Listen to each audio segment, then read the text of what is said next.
আল্লাহ নবী কি করবে? জিবরাইল হাত ঝটকা মারবে। কেন? জিবরাইল নবীকে বসতে বলে নবী চেয়ারে। আল্লাহ নবী বলবে, ইয়া জিবরাইল ওয়া ইজ্জাতি ওয়া সালামিহি আহাদু উম্মাতুল উখরা লা ইয়াদখুলুল জান্নাহ ওয়া মা তা'তাহু ওয়া ইন কানা মুহাম্মদ।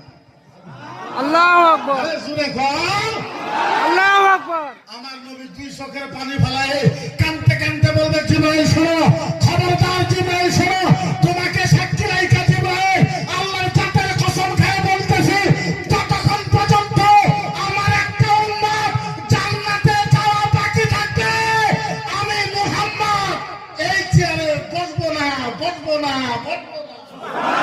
সুবহানাল্লাহ। জিবরাইল আমাকে নূরের চেয়ারে বসতে কর। জিবরাইল বলা, হ্যাঁ